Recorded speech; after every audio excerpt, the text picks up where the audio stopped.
নমস্কার, আমি বৈশাখী। শিল্প সাহিত্য বাই বৈশাখী চ্যানেলে সকল শ্রোতা বন্ধুদের স্বাগত জানাই।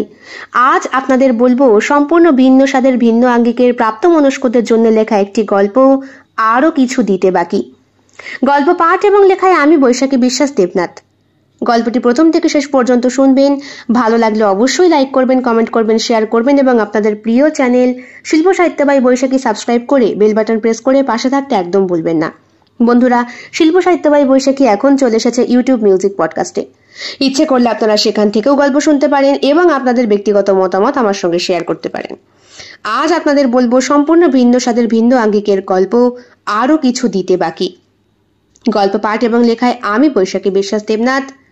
গল্পটি অবশ্যই ভিন্ন স্বাদের এবং প্রাপ্তমনস্কদের জন্য লেখা।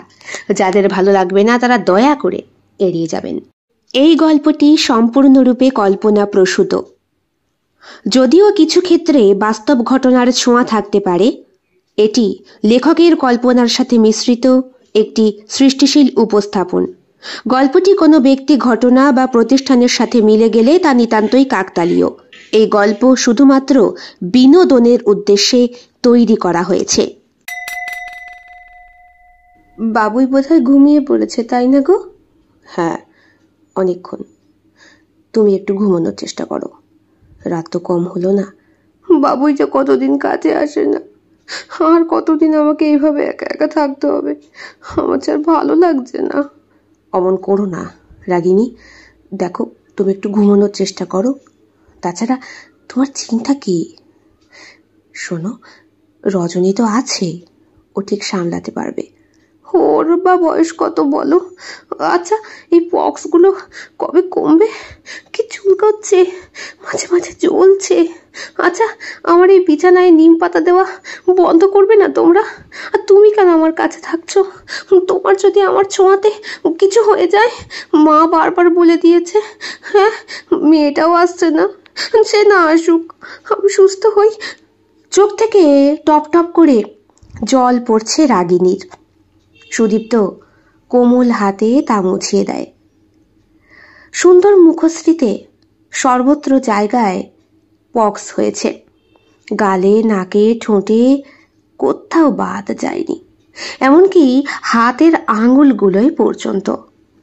আজ সবে মাত্র 5টা দিন, এখনো কতগুলো দিন। ডক্টর সামন্ত দেখে গেছেন, ওষুধ দিয়ে গেছেন, আর তার সঙ্গে সঙ্গে জ্বরের ওষুধ খাওয়াতে বলেছেন। পক্সগুলো কমলে তারপরে হলুদ আর নিম পাতায় স্নান করাতে হবে রাগিনীকে। কোনোদিন হয়নি, এই প্রথম, তাও হঠাৎ করে। প্রথম দিনই সুদীপ্ত ভাগ্যিস বুঝতে পেরেছিল, আর সেই দিন থেকেই মেয়েটাকে মায়ের ঘরে রেখেছে। মা আসছেন, দেখে যাচ্ছেন দূর থেকে। যদিও মাই থাকতে চেয়েছিলেন রাগিনীর কাছে। সুদীপ্ত বলেছে, না না, তোমাদের কারোর থাকতে হবে না, আমি অফিসে ছুটি নিয়ে নিয়েছি কটা দিন, রাগিনীর কাছে আমিই থাকবো। তুমি বরং বাবুইকে সামলাও, ও তো তোমাকেও ভালোবাসে। মা রান্না বান্না করছেন, আর ওদিকে বাবা ঘরের যাবতীয় কাজকর্ম, যেমন কুটনো কোটা, বাটনা বাটা, ঘর ঝাড় দেওয়া, এমনকি ঘরটা মোছা অবধি। বাড়ির সকলেই কাজ করছে রাগিনী অসুস্থ হওয়ার পর। এমন শ্বশুর বাড়ি তো মেয়েরা স্বপ্নে কল্পনা করে। সুদীপ্ত রাগিনীর ঠোঁটে আলতো করে একটা চুমু খেতেই রাগিনী ওকে দূরে সরিয়ে দিয়ে বলে, আমাকে ছুঁয়ো না, তোমারও হবে। হোক, তাতে কি হয়েছে? কতদিন তোমায় একটু ভালোবাসি না বলো তো? দেখো, আজকে আমি তোমাকে একটু আদর করলে তোমার সব ব্যথা ঠিক হয়ে যাবে। তো আমার কাছে এসো না, তোমারও হবে। কিন্তু সুদীপ্ত কথা শুনলে তো। তার উষ্ণ বুকের স্পর্শে রাগিনীকে সে কাছাকাছি টেনে নেয়। তারপরে চাদরটা গায়ে জড়িয়ে দিয়ে বলে, এই তো জ্বর অনেকটা কম, আগামীকাল থেকে দেখো শরীর অনেকটা সুস্থ হবে। রাগিনী কেঁদে ফেলে, ওর বুকে মাথা রেখে বলে, অনেক অনেক পুণ্য করে তোমার মতো বর পেয়েছি, না হলে এমন অসুস্থ শরীরেও কেউ থাকে বুঝি? পাশের ঘর থেকে কাশির শব্দ ভেসে আসে। রাগিনী বলে, বাবা কাশছে না? ইস, বয়স্ক মানুষটা ঘর ঝাড় দেওয়া, ঘর মোছা। আমার ঘরটা রোজ রোজ ঝাড়া মোছা কেন করছে বলো তো? কি যে বলো, তোমার ঘর রোজ নিম জল দিয়ে মোছা হচ্ছে, পরিষ্কার রাখতে হবে তো, ধুনো দিতে হবে। ঘুমাও এবার লক্ষ্মীটি, ঘুমিয়ে পড়ো। মাথার চুলে হাত বুলিয়ে দেয় সুদীপ্ত। রাগিনী কখন যেন ঘুমিয়ে পড়েছিল। এমন সময় ওর ফোনটা বেজে ওঠে। ঘড়ির দিকে তাকিয়ে দেখে সুদীপ্ত রাত 11:30 বাজে। আজ সারাদিন রাগিনীর বাপের বাড়ি থেকে একটাও ফোন কল আসেনি। রাগিনীকে কথাটা জানানো বারণ ছিল। সুদীপ্ত বলতে চেয়েছিল, কিন্তু রাগিনীর মাই বলতে বারণ করেছে। রাগিনীর বাবাও বেশ অসুস্থ, গতকালকে ওনাকে হাসপাতালে ভর্তি করা হয়েছে। আজ অবশ্য রাগিনীর বড়দা আর রাগিনীর ছোট বোনের আসার কথা। 11:30টায় ফোন রিসিভ করা মানে কারো কোনো বিপদ হওয়ার সম্ভাবনাটাই বেশি। কিন্তু তবুও সুদীপ্ত আস্তে করে রাগিনীকে সরিয়ে ফোনটা আস্তে আস্তে রিসিভ করলো। হ্যালো। হ্যাঁ মা, বলুন। ফোনের ওপার থেকে সুদীপ্ত জানতে পারলো শ্বশুর মশাই এখন বেশ ভালো এবং তাকে বাড়ি নিয়ে যাওয়া হয়েছে। বাড়িতে বড়দা বড় বৌদি এসেছে, কাজেই আগামীকাল সুদীপ্তর একমাত্র শালিকা আসছে দিদিকে দেখতে। সুদীপ্ত বলে, না না মা, ওই রিস্ক নেবেন না, ও হোস্টেলে থাকে, পড়াশোনা করে, শেষ একটা বিশ্রী বিপদ হয়ে গেলে। কিন্তু শ্বশুর আর শাশুড়ি মা দুইজনই বললেন, দেখো বাবা, মেয়েটা অসুস্থ, তার মধ্যে আমিও হাসপাতাল সই হয়ে এলাম। তোমার শাশুড়ি মাকে পাঠাচ্ছি না, কারণ তাহলে আমার কাছে গিয়ে থাকবে বলো। তার থেকে বরং রজনী যাক, ওর দিদির কাছে না যাক, দিদির বোনটাকে তো দেখতে পারবে। তাছাড়া তোমার মাও তো অসুস্থ মানুষ, ওনাকেই বা কি করে প্রেশার দিই বলো। আর এদিকে তোমার বড়দা বড় বৌদি এসেছে, ওরাও তাই চায়। রাগিনী সুস্থ হয়ে গেলে অবশ্যই কিন্তু ঘুরে যেও, ওরা আবার চলে যাবে তো। সুদীপ তো আর না করতে পারে না, দীর্ঘ নিঃশ্বাস ছাড়ে, বলে, রাগিনী ঘুমিয়ে পড়েছ? রাগিনী তখন সত্যিই ঘুমিয়ে পড়েছে, তাই তাকে আর বলা হলো না যে সকালবেলায় তার বোন আসছে। রজনীকে এক কথায় বলতে গেলে সুদীপ্ত আর রাগিনী তাদের কন্যার মতোই দেখে। কতটুকু বয়সে ওদের বিয়ে হয়েছিল, তখন কত ছোট মেয়েটা। এরপরে 7টা বছর পেরিয়েছে, তারপরে ছোট্ট বাবুন জন্মেছে। এখন তো তারই বয়স 6-7 বছর হতে আসলো। মেয়েটা হোস্টেলে থাকে, পড়াশোনা করে, ডাক্তার হবার ইচ্ছে। রাগিনী যেরকম, রজনী ঠিক তার বিপরীত। রাগিনী রীতিমতো শান্ত স্বভাবের মেয়ে, আর রজনী চঞ্চল, একেবারে উচ্ছৃঙ্খল। সুদীপ তো খুব ভালোবাসে, মাথায় চাটি মেরে তুই তুকারি সম্বোধনেই তার সাথে কথা বলে। আর 5টা শালি জামাইবাবুর মতো ওদের সম্পর্ক না, ওদের সম্পর্কটা তার থেকেও ঊর্ধ্বে, আরো বেশি সম্মানের, আরো বেশি শ্রদ্ধার, আর অনেকটা ভালোবাসা এবং ভরসার। কোনো নোংরামি নেই তাতে। আর এই পূর্ণ ভরসাটা সুদীপ্ত করে তার শালিকার ওপরে, আর তার শালিকাও করে তার জামাইবাবুর ওপর। কাজেই পরের দিন সকাল 7টা বাজতে না বাজতেই বাড়িতে কলিং বেলের শব্দ। ইতিমধ্যে গোটা পাড়ায় ছড়িয়ে গেছে রাগিনীর যে পক্স হয়েছে, তাই বাড়িতে কাজের লোকটাও কাজ থেকে ছুটি নিয়েছে বেশ কদিন। অন্যের অসুখ যখন হয় তখন নিজেকে সাবধানেই থাকতে হয়। মানুষ আপন হয়, রোগটা তো কখনো আপন হয় না। দরজার কলিং বেলে অত জোরে জোরে শব্দে ঘরের ঘুম ভেঙে যায় প্রত্যেকটি মানুষের। গত 3-4 রাত ধরে রাগিনীর তো প্রবল জ্বরে ঘুমই নেই, তবে গতকালকে সুদীপ্তর আদরে ঘুমিয়ে পড়েছে এতটাই গভীর যে এই শব্দেও ঘুম ভাঙছে না। সুদীপ্ত উঠে বসে, তার টেবিলে রাখা চোখের চশমাটা ওটা চোখে পড়ে নামতে নামতেই বলে, আসি। উফ, এসেই শুরু করে দিয়েছে গো উচ্চিংড়েটা। দরজাটা খুলে মেন বারান্দায় গিয়ে দেখে সহাস্য বদনে শালিকা দাঁড়িয়ে রয়েছে। জিন্সের প্যান্ট আর টপ পরা, চোখে চশমা পরা, কপালের চুলগুলো বব কাট করা, হাতে ট্যাটু করেছে, আবার নতুন একটা ট্যাটু যুক্ত হয়েছে। এর আগে হাতে SP আর অনেক রকম অক্ষর লেখা হয়ে গিয়েছিল। সেই অক্ষরের ওপরে আবার মোছামুছি করতে করতে একটা গোল পিণ্ড মতো হয়েছে। এখন আবার সেই গোল পিণ্ডটা কি সুন্দর কিউর শেপ নিয়ে নিয়েছে। হেসে ফেললো কলাপসেবল গেটটা খুলতে খুলতে সুদীপ্ত। বলল, তুই আবার শুরু করেছিস? আবার ট্যাটু বানিয়েছিস? কি করবো জাম্বু, এটা হলো জীবন। তোর পড়াশোনা করতে আর এসব করতে সময় হয় রে? সব হয়, সব হয় জাম্বু, সব হয়। ও দেখি। আরে দাঁড়া, ওই পোশাক পরে দিদির ঘরে ঢুকবি না, দিদি ঘুমোচ্ছে, জামা কাপড় ছাড়, ফ্রেশ হ, মাস্ক পরে ঢুকবি।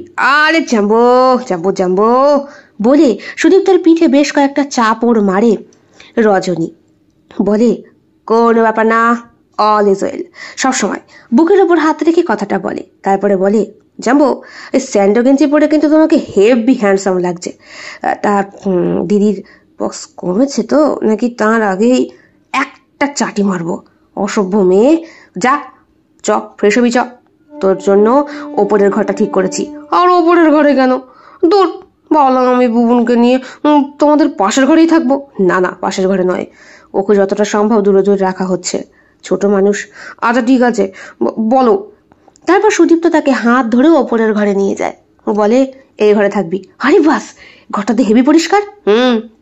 কাল সারা রাত জেগে আমি পরিষ্কার করেছি। তুমি একা? সিরিয়াসলি? একা কেন করব? তুই আসার একদিন আগে আমার বড়দা এসেছে, সে আর আমি মিলে। রাত্রে 11:30টায় মা ফোন করলো। আমি তো ভাবলাম যে কোথায় তোকে রাখতে দেব। এক ঘরে বাবা ঘুমোচ্ছে, এক ঘরে বাবুই আর তার ঠাকুমা ঘুমোচ্ছে। আমি আর তোর দিদি নিচে, কারণ তোর দিদি এখন ওপরের টয়লেট ইউজ করতে পারবে না, পক্স হয়েছে তো, সারা গা হাত পা ব্যথা। তাই ওপরের ঘরে বড়দা আর তুই পাশাপাশি থাকবি। ওরে বাবা রে, আমি পারবো না হিটলারের সঙ্গে থাকতে। হিটলার? হিটলার নয় তো কি বাবা, পেঁচার মতো মুখটা হক করে দেখে দেয়, আমার দেখলেই হয়ে যায়।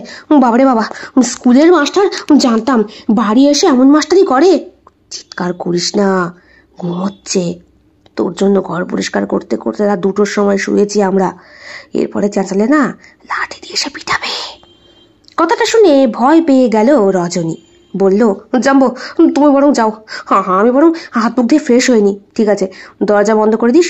আর টয়লেটটা ঠাস করে দরজাটা বন্ধ হয়ে যায় সুদীপ্তের মুখের ওপরে। সুদীপ্ত হ্যাঁ না আর কিছু বলতে পারে না। রজনী ভয় পেয়েছে। সুদীপ্ত হাসে। বিয়ের সময় মনে আছে সুদীপ্তর, রজনী তখন কতটুকু, আরও ছোট, স্কুলে পড়ে। সে বিয়ের দিনই রজনীকে পড়তে বসিয়েছিল সুদীপ্তর বড়দা। বলেছিল, এই মেয়ে, তোমার না পরীক্ষা, দিদির বিয়ে বলে এমন উড়নচণ্ডী হয়ে ঘুরলে চলবে? যাও, অঙ্ক খাতা নিয়ে এসো। নাকানি চোবানি কান্নাকাটি অবস্থা রজনীর। রজনীর বাবা মা মানে সুদীপ্তর শ্বশুর আর শাশুড়ি রীতিমতো খুশি। বলেছিলেন, যাক বাবা, তুমি এলে বলে বাঁচা গেল। সামনে পরীক্ষা, দিদির বিয়ে বলে নাচছে, পড়তে বসে না, আজ মনে 1 মাস হয়ে গেল বই খাতার সঙ্গে সম্পর্ক নেই। তাই তো দেখছি মশাই কিচ্ছু পারছে না, আমার পাল্লায় পড়লে এক চাটি মেরে সিধে করে দিতাম। সেসব কথা রজনীর এখনো মনে আছে। তাই দিদির বাড়ি আসতে গেলে 10 বার ভাবতে হয় তাকে। এর আগে যখন হোস্টেলে গিয়েছিল তখনও দিদির বাড়িতে লাস্ট কয়েকদিন থাকতে এসেছিল। আরে বাঘের খপ্পরে তখনও পড়েছিল এই মালটা। তখনও রীতিমতো ইন্টারভিউ পরীক্ষা দিতে হয়েছে ওকে। জিজ্ঞাসা করেছিলেন, তা কত % নাম্বারের ওপর বেস করে তুমি ডাক্তারি পড়তে চাইছো? ডাক্তারি পড়াটা কিন্তু ইয়ারকি মারা কাজ নয়, ওই সিগারেট খেলেই চলবে না। কি দুর্ভাগ্যবশত যে একদিন সিগারেট খেতে দেখে ফেলেছিল সুদীপ্তর বড়দা। কে জানে মালটা ওই রাস্তা দিয়েই তখন ফিরছে, তাও আবার পিঠে একটা ঝোলা ব্যাগ নিয়ে। সাইকেলে নয়, মোটরসাইকেলে নয়, হেঁটে হেঁটে। বাবু ওইসব কিছু শেখেননি, পারেনও না, আর শিখতেও চান না। উনি সেই আবদিকালে পড়ে আছেন। সুদীপ্তর থেকে নেই নেই করে বয়সে প্রায় 10-12 বছরের বড়। বিয়ে শাদী করেনি ভাবা যায়? বিয়ে কথা বলতে গেলে বলে, সংসার ধর্ম আমার জন্য নয়। তাছাড়া আমি ওইসবে আসক্ত হতে চাই না। আমি নিজের মতো নিজে বেশ ভালো আছি, থাকি আমার মতো নিজের ফ্ল্যাটে। যখন খুশি আসি, গরম গরম 2টো সিদ্ধ ভাত করি, সবসময় পরিষ্কার পরিচ্ছন্ন থাকি। আরে বাইরের একটা মেয়েকে বাড়ি নিয়ে আসবো, তার আদব কায়দায় আমায় চলতে হবে, আবার আমার আদব কায়দা তাকে শিখতে হবে। ওইসব প্রেশার ক্রিয়েট না করে নিজের মতো নিজে বিন্দাস থাকাটাই আমার কাছে শ্রেষ্ঠ লাইফ। এরপরে সুদীপ্তর বাবা মা আর তাদের বড় ছেলেকে বিয়ে দেওয়ার কথা মুখেও আনেননি। ছোট ছেলেকে ধুমধাম করে বিয়ে দিয়েছেন। তার ফলশ্রুতি এই যে এখন ছোট্ট নাতনিকে নিয়ে ঘুমোচ্ছেন। এইটাই তো পরম শান্তি বুড়ো বয়সে এসে। সে যাই হোক, ভালো করে হাত মুখ ধুয়ে ফ্রেশ হয়ে নেয় রজনী। নিজে দিদির বাড়িতে পড়বে বলে কতগুলো জিন্সের টপ প্যান্ট এনেছিল। এখন বুঝতে পারছে ভাগ্যিস 2টো কুর্তিও নিয়ে এসেছিল। এই মালটা যে এখানে থাকবে তা কে জানে। একবার এরকম গেঞ্জি টাইট টপ পরে রীতিমতো রাস্তার মধ্যে চড়থাপ্পড় খাওয়ার জোগাড় হয়েছিল ওর সুদীপ্তর বড়দার হাতে। শেষ পর্যন্ত বহু কষ্টে সামলে নিয়েছিল রাগিনী। বলেছিল, আহ বড়দা, ছেড়ে দাও না, ছেলে মানুষ। কিসের ছেলে মানুষ? এমন পোশাক পরে কেউ বেরোয়? তুমি তো আমাদের বাড়ির বউ, তাছাড়া তোমাকে আমি বোনের চোখে দেখি। আমার বোনকে কখনো এরকম উচাটে পোশাক পরে থোড়ি আমি আপনার বোন হতে যাব? আমি আমার দিদির বোন, আপনার কেন বোন হতে যাব? দেখেছো দেখেছো মেয়ের মুখে মুখে তর্ক দেখেছো? তুই চুপ করবি? তুই কার সাথে কথা বলছিস? জানি তোমার বড় ভাসুরের সঙ্গে। ভাল লাগে না, আমাকেই পেয়েছে পৃথিবীর মধ্যে একটা মেয়ে মানুষ। আমি কি পরবো কি না করবো এই লোকটার কি যায় আসে? সেই দিনও মুখ ঝামটা মেরেছিল রজনী, কিন্তু সুদীপ্তর বর্দাকে কেউ থামাতে পারেনি। সুদীপ্তর বর্দা সৌমিত্র রীতিমতো জ্ঞান ঝেড়েছিল তখনও রাস্তার মাঝখানে দাঁড়িয়ে। লোকজন জড়ো হয়ে যাওয়ার জোগাড়, কতগুলো ছেলে তো রীতিমতো হাততালি দিয়ে হেসে কুটোকুটি। সেই থেকে ওই রাস্তার মোড়ে আর যায় না রজনী। গুনছে এখন বসে, ব্যাগ থেকে কটা কুর্তি এনেছে। চাসালা, কুর্তি তো এনেছি, কিন্তু প্যান্টগুলো তো 3/4। এই লেউটার সামনে তো এগুলো পরেও ঘোরা যাবে না। আমি কি করি? হ্যাঁ, জাম্বই একমাত্র আস্থা। জাম্বো কি বলতে হবে, দিদির কতগুলো পুরনো কুর্তির প্যান্ট থাকলে যেন আমাকে বার করে দেয়, নাহলে দিদিকেই সকালবেলা না হয়। এরই মধ্যে দরজায় ঠক ঠক শব্দ। ভয়ে ঠকঠক করে কাঁপতে থাকে রজনী। আবার কে জানে ওই মালটা আবার জ্ঞান দেবে না তো। আস্তে করে দরজা খুলতেই রজনী দেখে স্যান্টো গেঞ্জি আর হাফ প্যান্ট পরে, চোখে পাউডার চশমা পরা সৌমিত্র দাঁড়িয়ে, হাতে গতকালকের ইংলিশ পেপারটা। কখন আসা হলো? এই তো 1 ঘন্টা মতো। তা 1 ঘন্টা এসেই বাথরুমের দরজায় ঘরের দরজায় ঠাসটুস দুমদাম শব্দ শুরু করে ফেলেছ তুমি। বলি ম্যানার্সটা কি আজও শিখলে না? ডাক্তারি পড়ছো, ডাক্তার হবে। ইচ্ছে করছিল রজনী ঠাস করে দরজাটা মুখের উপরে বন্ধ করে দিতে। যদি নিজের বাড়ি হতো তাহলে একটা মানায়, দিদির শ্বশুর বাড়ি, বেয়াদবি তো করাই যাবে না। তার উপরে ওনার বাড়ি, উনি বর্দা, ওনারই তো অধিকার। কাজেই সে যতটা সম্ভব ওই মুখের দাঁত খিচানি মনোভাবটাকে পিষে রেখে সহাস্য বদনে দাঁত বের করে বলার চেষ্টা করলো, আপনি ভালো আছেন? ভালো না থাকলে তোমার সামনে কি দাঁড়াতে পারতাম? সেই টেরাবেকা উত্তর। কেন, স্পষ্ট একটু বললেই হয় ভালো আছি, তুমি কেমন আছো? লোকটা কোনোদিন হাসতে শেখেনি। রামগরুর ইচ্ছা না। কিছু বললে? না, কিছু বলিনি। খিদে পেয়েছে তো? সে তো পেয়েছে, খেতে পেরেছে না। কি বললে? কিছু না। চাটা করতে পারো?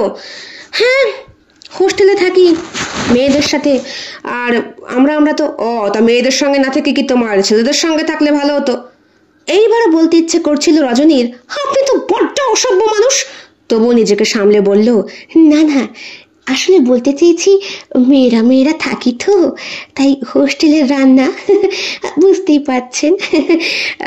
আপনাকে কি করে বোঝাবো, আপনি তো আবার নিজে রেঁধে বেড়ে খান। আপনার তো কেউ লাগে না, আমাদের লাগে, তাই সবটাই শিখতে হয়েছে। ওই সবই পারি, কন্টিনেন্টাল থেকে শুরু করে। থাক, আপাতত একটু আদা দিয়ে রচা করলেই হবে। চলো আমার সঙ্গে। বউ পেয়েছে আমায়। মনে মনে কথাটা বলল রজনী, মুখে বলতে পারলো না। বলল, 1 মিনিট। ঘর থেকে মোবাইল ফোনটা এনে বলল, আসলে ওই গান না শুনলে কাজ করতে পারি না তো। যাক, একটু সুমতি হয়েছে। তা কি গান শোনো? রবীন্দ্রসঙ্গীত না নজরুল গীতি? খুব ইচ্ছে করছিল বলতে যে সবই শুনি, তবে এখনকারও শুনি, আসলে আপডেট মহিলা তো আমি। নিজেকে সামলে বলল, না, আপনার বাড়ি যখন এসেছি তখন রবি ঠাকুর অব্দি ঠিক আছে, ওর বেশি এগোনোর সাহস আমার নেই। কিছু বললে? এমন করলো রজনী যেন মনে হলো কানে যেন শুনতে পায় না, তুলে দিয়ে রেখেছো। তাও বলল, না, কিছু বলিনি, আপনি আগে যান, আমি পিছে আসছি। নিচে নামার পরে দিদির বাড়ি রান্নাঘর কোথায় সেটা রজনী খুব ভালো করেই জানে। ওই তো দিদি জামাইবাবু যেই ঘরে আছে তার থেকে 2টো ঘর পেরিয়ে। দিদির ঘরটা বিরাট বড়, চারিদিকে পাঁচিল না থাকলেও অসংখ্য ফুলের চারা গাছে ঘেরা। যেই গেটটা বানিয়েছে জামাইবাবু সেইটাও বাঁশের গেট, এখন চট করে দেখা যায় না, আগেকার দিনে দেখা যেত। 3 তলা বাড়ি আর অনেকগুলো ঘর, রীতিমতো দৌড়িয়ে মেলে খুশিতে থাকা যায়। আসলে দিদির শ্বশুর মশাই এই বাড়িটা যৌতুকে পেয়েছিলেন। বলতে গেলে এই বাড়িটা দিদির শ্বশুর মশাইয়েরও ওই শ্বশুর বাড়ি বলা চলে। দিদির শাশুড়ি যে বাবা, তিনি এই বাড়িটায় থাকতেন না। দিদির বিয়ের পরে অর্থাৎ দিদির শাশুড়ির বিয়ের পরে এই বাড়িটা তাকে উপহার দিয়েছিলেন। রান্নাঘরে ঢোকার সঙ্গে সঙ্গে সৌমিত্র বলল, সব কিছু রেডি আছে, 2 কাপ চা করে এনো। 2 কাপে তো হবে না, জামাইবাবু উঠে পড়েছে, দরজা খুলে দিয়েছে। ও, কিন্তু সুদীপ তো দরজা তো শক্ত করে ভেতর থেকে বন্ধ করা। রাগিনী বহু রাত ঘুমোতে পারেনি। বক্সটা কালকে বোধহয়, আশা করি আর উঠবে না। তুমি দেখে অবাক হয়ে যাবে, গোটা মুখে ছেয়ে গেছে। মনটা ভারাক্রান্ত হয়ে যায় রজনীর। দিদিকে দেখে না আজ কতগুলো দিন হয়ে গেল, যাও দেখবে তাও এমন অবস্থায়। তাহলে তুমি এক কাজ করো, তুমি 3 কাপই করো, সুদীপ তো উঠলে তাকে দিও, না হলে ফেলে দিও চাটা, কেমন? আমি ওপরের ঘরে যাচ্ছি, আমার চাটা নিয়ে এসো। যেই বেরিয়ে গেল সৌমিত্র, অমনি রজনী একটা কাজ করে বসলো। সৌমিত্রকে উদ্দেশ্য করে শূন্য একটা লাথি ছুঁড়ে মারল। ভাগ্যিস সৌমিত্র সঙ্গে সঙ্গে পিছন ঘুরে দেখলেও বুঝতে পারল না, শুধু বলল, তোমার কিছু দরকার হলে আমায় বলো কিন্তু। একটা বিটকেল হাসি হাসলো রজনী। সৌমিত্র চলে গেল ওপরে। চা করতে বসেছে রজনী, আদা দিয়ে 2 চামচ চিনি দিয়ে বেশ জুত করে। ওর সকালের চাটা আবার চিনি বেশি না হলে চলে না, মন মেজাজ খাট্টা হয়ে থাকে। আর 3-4টে করে বিস্কুট। ওহ, সকালে একটু পেটটা না ভরলে কি আর সারাদিন মন মেজাজ ঠিক থাকে? ঠিক সেই রকম ভাবেই সৌমিত্র চাটাও সে বানিয়েছে। আসতে পারি? হ্যাঁ, দরজা খোলাই আছে, এসো। তখনও পেপার পড়ছে সৌমিত্র। ঘরটা ভীষণ গোছালো পরিপাটি, দেখে কে বলবে যে মালটা বিয়ে করেনি? মনে হবে যেন নিজের মধ্যেই নিজের বউকে ঢুকিয়ে বসে আছে। এমনকি ওই টয়লেটটা অব্দি চকচক করে, এত পরিষ্কার। মায়ের ঘরে ঢুকলে কর্পূরের গন্ধে টেকা যায় না। এ আবার একটুখানি ঠাকুর ভজতে পছন্দ করে তো বেশি। যাই হোক, এই যে আপনার চা। চিনি দাওনি তো?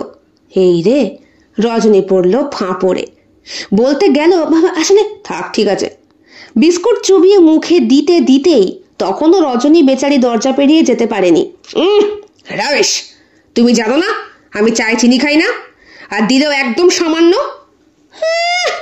বিয়ে করা বউ জানো আমি। আর পারলো না রজনী, এবার বলেই ফেললো, কি পেয়েছেন বলুন তো? আসার পর থেকে আমাকে খাটাচ্ছেন। আমি কি আপনার বাড়ির কাজের লোক নাকি আপনার বউ? কি পেয়েছেন আমাকে? বলে নিজেই চুপ হয়ে গেল। আর রজনীর চিৎকারে বাড়ির সকল সদস্য জেগে গিয়েছে। বাবুন রীতিমতো মাসি মাসি করে চিৎকার করে উঠেছে। ওপর দিয়ে সিঁড়ি দিয়ে উঠে উঠে বেচারা পড়েই যাচ্ছিল। মাছি! দৌড়ে কোলে উঠে পড়ল সে। এই তো শোনা, শোনা, আদর করছে রজনী। সৌমিত্র আর কিছু বলল না, ওকে কোলে নিয়ে বলল, চল তো শোনা, আমরা নিচে গিয়ে খেলবো। তারপরে মাসির সাথে বঞ্চির কত যে কথা হলো তার কিছুই বোঝা গেল না। শুধু এটুকুই বোঝা গেল, বঞ্চি তার মাসিকে পেয়ে যেন জগৎ ফিরে পেয়েছে। বলছে, ঠাম্মির গায়ে গন্ধ, তেল মাখে। বলতে নেই, বয়স্ক মানুষের গায়ের গন্ধ হয়। আজ থেকে তুমি আমি একসাথে ঘুমাবো। হ্যাঁ, তুমি তো এই জন্যই এসেছি। এইসব কথা বলতে বলতেই নেমে গেল ওরা। বেলা বাড়ছে। রজনী রান্নাঘরে রান্না করছে। রাগিনীর শাশুড়ি মাও এসেছেন। কখন এসেছো? অনেকক্ষণ এসেছি। রজনী গিয়ে প্রণাম করে। থাক থাক থাক, বেঁচে থাকো। তা তুমি এলে হঠাৎ করে? আসলে মা গতকাল রাতে এই সিদ্ধান্তটা নিয়েছে। তোমার বাবা কেমন আছে? বাবা বেশ ভালো। বড়দা বড় বৌদি এসেছে, তাই মা বলল আমাদের বাড়ি থেকে কেউ যদি একদম না আসে তাহলে কি করে হয়। দিদি অসুস্থ, তাই তোমার পড়াশোনা। আমি ছুটিতে এসেছি, কোনো ব্যাপার হবে না। কি করছো তুমি? লুচি করছি, খাবেন না? খাবো তো। সর, আমি একটু সাহায্য করি। না না, আপনার সাহায্য করতে হবে না। আপনি রীতিমতো অসুস্থ, তার উপরে এতদিন ওকে নিয়ে নিশ্চয়ই কষ্ট হয়েছে আপনার। কি কষ্ট হবে? আমার নাতনিকে নিয়ে কষ্ট? ওই একটু স্নান করানোর সময় দৌড়োয়, এই যা। আজ থেকে আপনার চিন্তা করতে হবে না। দিদি সম্পূর্ণ সুস্থ হয়ে যাওয়া পর্যন্ত আমি থাকবো, তারপরে আমি চলে যাব। হ্যাঁ, সরো, আমি একটু হাতাহাতি করি। দুইজনে মিলে হাতাহাতি কাজ করে। খাবার টেবিলে ডাক পড়ে সৌমিত্রর। সুদীপ্ত বলে, বড়দা, বড়দা খাবি আয়। দিদির ঘরে খাবার দিয়ে আসার সময় দেখা হয়েছে দুই বোনের। রাগিনী অসুস্থ অবস্থায় রজনীকে দেখে কেঁদেই ফেলেছে। রজনীর কোলে ছোট্ট মেয়েটা ছিল। মেয়েও তার মাকে দেখে মায়ের কাছে যেতে চায়, আবার নিজেই বলে, মা কেঁদো না, মাসি এসেছে তো, বলে মাসির গালে একটা চুমু দিয়ে বলে, মাসি থাকবে মা। রাগিনীরও বুকের ভেতরটা একটু জুড়োয়, মেয়েটাকে এতদিন পর দেখে। বোনকে দূর থেকে দেখে বলে, কাছে আসিস নি, তো জামাইবাবুকে দে, আমার খাবারটা দিয়ে যাবে। কিরে, বাবার খবরটা আমায় তোরা কেউ বললি না? আজ সকালে বললো তো জামাইবাবু। বাবা কেমন আছে এখন? এখন ভালো আছে দিদি, তুই চিন্তা করিস না। খেয়ে নে, দেখ তোর পছন্দের সেই সাদা আলুর তরকারি করেছি, তোর ঠিক ভালো লাগবে। রান্নাটা শিখলি? কি করবো বল, তোরা তো আমাকে হোস্টেলে পাঠিয়ে দিলি, ওখানে মেসে যা খাবার মুখে তোলা যায় না, তাই আমরা আর আমার বান্ধবীরা একসাথে মিলে নিজেরাই রান্না করে খাই। ভালো করেছি না? খুব ভালো করেছিস। আচ্ছা, তো জামাইবাবু কোথায়? জাম্বু, দিদি ডাকছে। সুদীপ্ত ঘরে আসে তার। এরপরে স্বামী স্ত্রীর মধ্যে কতগুলো পারিবারিক কথাবার্তা হয়। রাগিনী বলে, ওর যেন কোনো অসুবিধে না হয়। কিচ্ছু অসুবিধা হবে না, তোমার বোন তো আমারও বোন নাকি, শুধু একটু ভয়। যা ভয়? কিসে ভয়? বড়দাকে নিয়ে। হেসে ফেলে রাগিনী। ঠিক বলেছ, একজন সাপ তো একজন নেউল। যাই হোক, ভালো হয়েছে তরকারি, আমি খেয়েছি, আর খাবো না। এই আজকে হাত পা ব্যথা অনেকটা কম, ভালো লাগছে। সুদীপ তার চোখটা মেরে দিয়ে বলে, বলেছিলাম না আগামীকাল থেকে ভালো লাগবে। তুমি না খুব অসভ্য। যাও দেখি। শোনো, তুমি সুস্থ হয়ে যাও, তারপরে বলবো কোথায় কোথায় পক্স হয়েছিল। ধাট, ভাল লাগে না কিন্তু, যাও বলছি। তাড়িয়ে দেয় রাগিনী ঘর থেকে। সুদীপ্ত বলে, চট করে বাজারটা সেরে আসি কেমন? তোমার বোন এসেছে, তাকে একটু গলদা চিংড়ি খাওয়াই, আর তোমার জন্য ফলি মাছ আনবো, পক্সের পক্ষে খুব উপকার। ঠিক আছে? দুপুরবেলা খেতে বসেছে সকলে। আজ সমস্ত রান্না একা হাতে করেছে রজনী।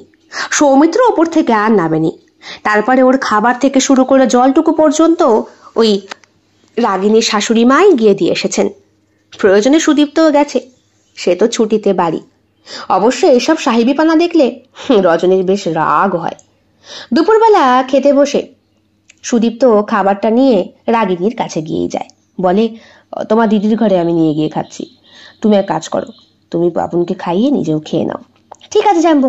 আর মাসিমা মেশো? মা বাবা একটু পরে খাবে, তুমি খেয়ে দে চুপ করে একটু বিশ্রাম করো, তাছাড়া বাবুন তো ঘুমাবে এখন। ঠিক আছে। আর আর আর কি? কিছু না। আর কিছু বলল না রজনী। তবে সুদীপ্ত একটু হাসলো, বলল, বর্দার খাবার তুমি ঢেকে রাখো না, ওর যখন সময় হবে তখন ঠিক খেয়ে যাবে। তার মানে উনি সময় মতো খান না? কি করে আশা করলে সময় মতো খাবে? একা থাকে, একা মানুষ, ওর মতো ওর এলার মাথায় চলে। খুব রাগ হলো মনে মনে, তবুও কিছু বলল না রজনী। দিন কতক বেশ কাটলো মোটামুটি। সৌমিত্র আর কিছু ওকে বলতে আসেনি, বলেও না। একদিন হঠাৎ করে রান্না করতে করতে গ্যাস ফুরিয়ে গেছে।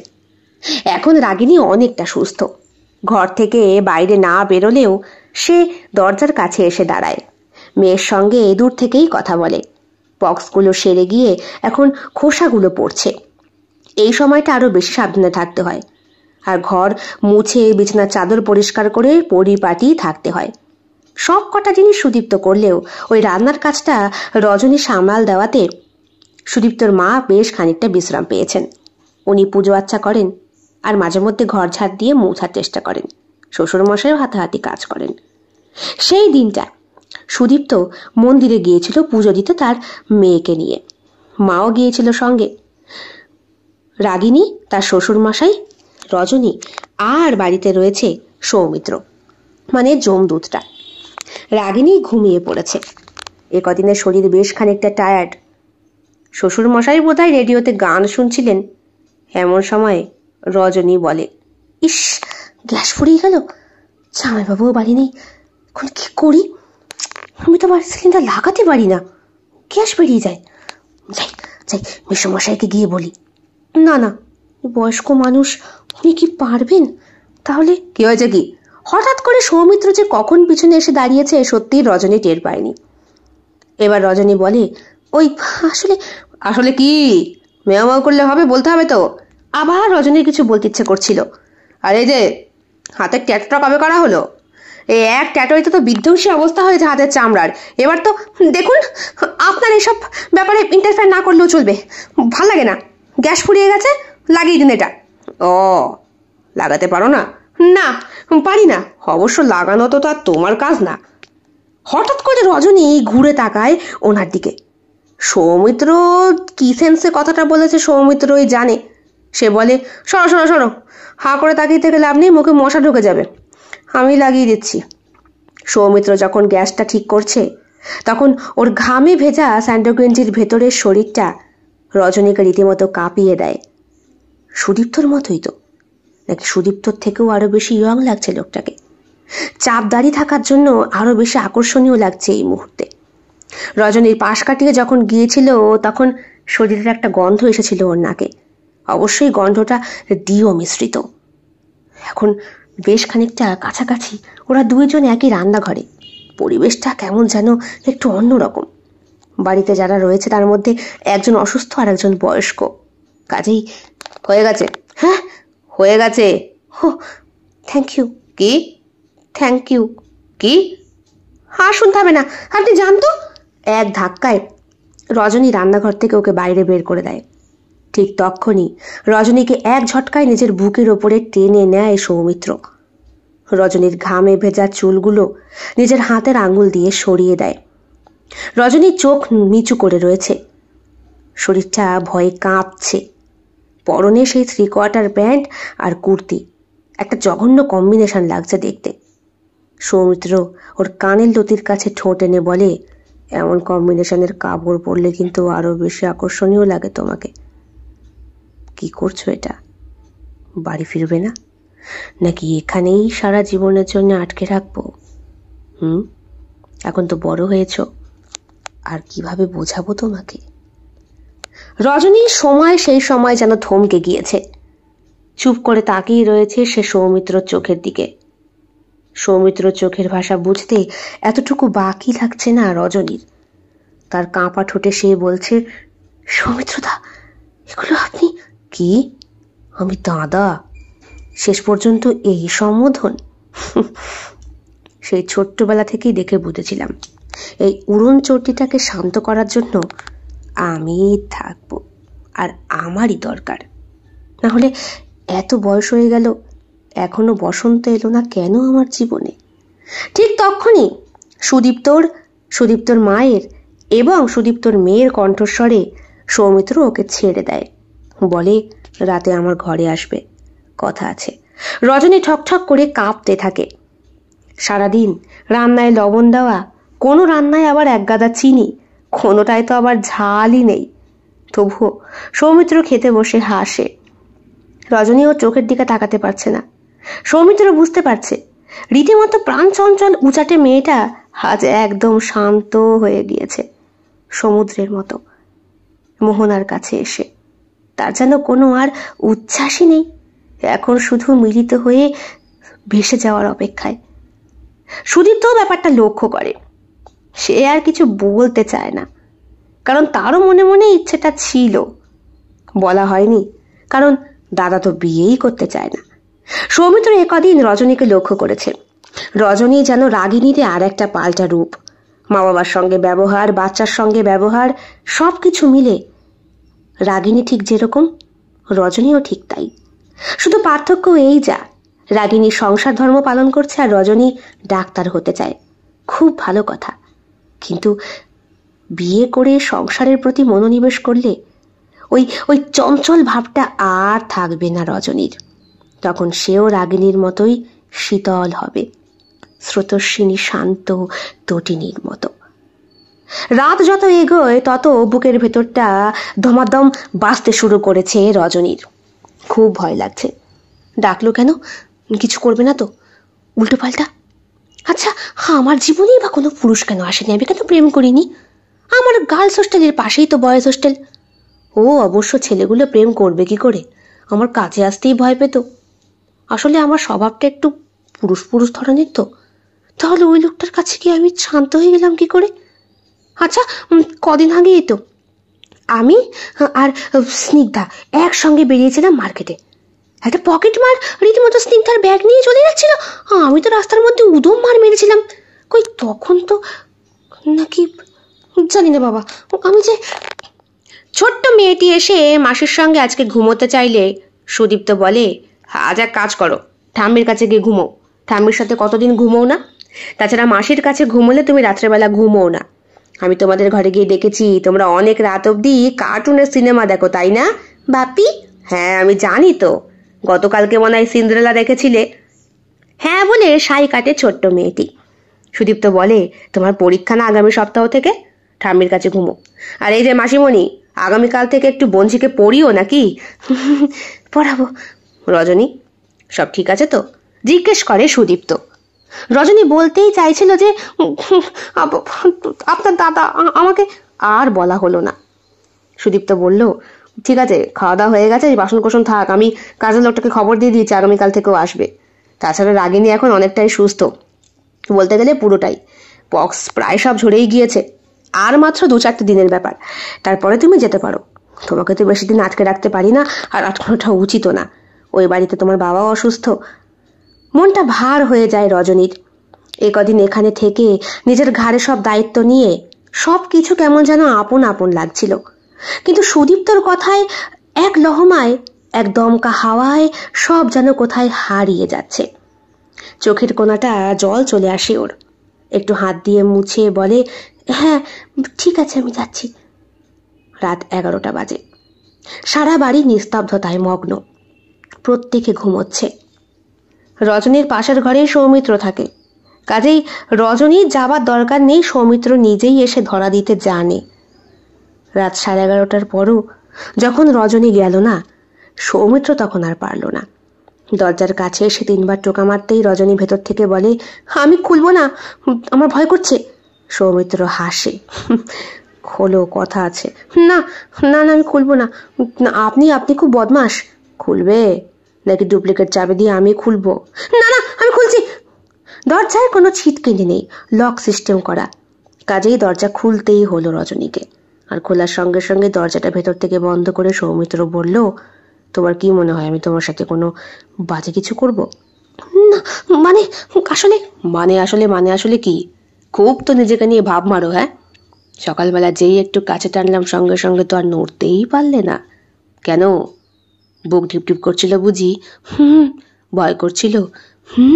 কিরকম? খুব। আমি আশা করিনি আপনি যে এরকম হারামিগিরি করতে পারেন আমার সঙ্গে। কে বলবে আপনি এরকম একটা মানুষ যে কিনা জীবনে বিয়ে করবেন না বলে ঠিক করেছেন, কোনো নারীর সঙ্গে থাকবেন না ঠিক করেছেন, নারী থাকলেই জীবন তছনছ হয়ে যায়, আরো কত কি। বাকিটুকু আর বলতে পারলো না রজনী। সৌমিত্র তাকে বুকের কাছে টেনে তার ওই চঞ্চল ঠোঁটে নিজের পুরুষ ঠোঁট বসিয়ে দিয়েছে। কতক্ষণ যে সেটা চুম্বনরত অবস্থায় আর চোষণ অবস্থায় ছিল তা রজনীও জানে না। সৌমিত্র যখন তাকে ছাড়লো তখন রজনীর চোখ থেকে টপ টপ করে জল পড়ছে। সৌমিত্র বলল, হয়ে গেল? এত দুষ্টুমি, এত পাগলামি, এমন উশৃঙ্খলতা সব এক লহমায়? না, এখনো কিছুই শেষ হয়নি। তাহলে? রজনী এখনো বাকি। শুধু শুধু সেই দিনটার অপেক্ষা। সৌমিত্র রজনীকে বুকে টেনে নিল, বলল, তোমার কোনো আপত্তি নেই তো? না। তবে ব্যাপারটা কেমন হয়ে যাবে না? আমার দিদি, ছোট বোন, সরি বড়দি, আর বিয়ের পরে আমার ছোট যা, ভালোই তো। আমি মানুষটা বুড়ো হয়ে যাব, তুমি ইয়ং থাকবে, সারা জীবন আমার বউ ইয়ং থাকবে, আর একই সংসারে থাকবে। তাছাড়া বাবুনও তো, সেও তো কাকিমা হিসাবে। কাকিমা নয় তাহলে? মাসি ঠিক আছে। এ বাবা, তাহলে কি হবে? আমি তো তার জেঠু, তাহলে জেঠিমা হলো। ওহো, তাই তো। দেখেছেন, আপনি ভুলে যাচ্ছেন সম্পর্কের সীমাটা। কাকু হলে না হয় তাও ঠিক ছিল, কিন্তু ভাসুরের সঙ্গে বিয়ে। কিন্তু এখন যে অনেকটা এগিয়ে গিয়েছি, আর যে দূরে যাওয়া যাবে না। ঠিক তখন দরজায় টোকা পড়ে। সৌমিত্র ভয় পেয়ে যায় রজনীও। কে? খোল। দরজা খুলতেই দেখে সুদীপ্ত দাঁড়িয়ে রয়েছে, সঙ্গে বাবা মাও। বাবা বললেন, তা বাবা, তোমার বিয়ে করার শখ নেই জানতাম, তাই বলে নিজের ছিতে ছিতে ছিতেছি ভাইয়ের বউয়ের বোনের সাথে? মা বললেন, ছি সৌমিত্র, তোর কাছ থেকে এটা আশা করিনি বাবা। রজনী খুব ভালো মেয়ে জানি, রাগিনীরই আর এক রূপ। তাই বলে তুই।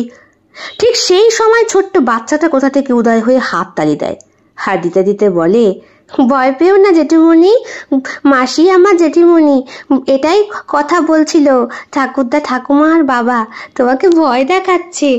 রজনী আরো লজ্জা পেয়ে যায়, দৌড়ে ছুটে সিঁড়ি দিয়ে নামতে গিয়ে দেখে ওর দিদি দাঁড়িয়ে রয়েছে দরজার কাছে, চোখে জল টলমল করছে, হাত দুটো উঁচু করে অর্থাৎ প্রসারিত করে, পারলে বোনকে জড়িয়ে ধরে। রজনী আর কোনো বাধা মানে না, রাগিনীকে জড়িয়ে ধরে। রজনী বলে, পারবি তো ওই মানুষটাকে সামলাতে? পাগলা কিন্তু, বাবা মা কালকেই যাবে কথা বলতে। দেখ, পারবি তো? পারবো দিদি, পারবো। আর আরো অনেক কিছু যে দিতে বাকি। সত্যি সত্যি।